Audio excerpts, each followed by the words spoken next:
विद्यार्थी मित्रांनो, स्पर्धा परीक्षेमध्ये असे उदाहरणं नेहमीच येत असतात. तर ही उदाहरणं कन्सेप्टनुसार सोडवली पाहिजे असतात आणि कन्सेप्ट समजले की त्याचं उत्तर कसं पटकन निघतं तर बघा.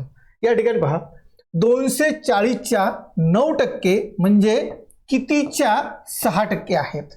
आता या ठिकाणी बघाल किती लिहाल तर 240. आता च्या म्हणजे गुणिला, चेच्या ची आलं तर गुणिला करायचं होतं. या ठिकाणी 9 लिहा. आता टक्के म्हणजे डिवायडेड बाय 100 म्हणजे भागीला आपण किती करत असतो 100. आता म्हणजे या ठिकाणी बरोबर आहे. आता कितीच्या म्हणजे या ठिकाणी आपण काय करू तर x ही किंमत लिहितो.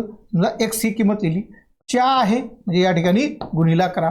नंतर 6 वर लिहायचे होते आणि टक्के म्हणजे डिवायडेड बाय 100 होतं. आता ही संख्या आहे तर ही संख्या इकडे जर आणायची असेल तर आपण काय करतो भागीला उलट गुणिला करत असतो. म्हणजे या ठिकाणी 240 गुणिला 9 गुणिला हे 100 वर जातील इकडे भागीला काय होतील तर हे 100 घ्यायचे आहेत आणि नंतर हे 6 जे आहेत या ठिकाणी गुणिला आणायचे. तर मग हे 100 कट करा, हे 100 कट करा. 6 1 6 6 चूक 24 होतील आणि इथे काय होती तर 0 दिला तर किती शिल्लक राहिले मग इथे 40 गुणिला 9 होतील. मग इथे 9 चूक 36 9 चूक 36 आणि हा 0 वर जर लिहिला तर 360 हे उत्तर येईल. म्हणजे पर्याय क्रमांक 4 हे बरोबर आहे. किती संख्या येईल तर ती 360 संख्या येईल. जर व्हिडिओ आवडला तर लाईक करा, शेअर करा, सबस्क्राईब करा. थँक्यू.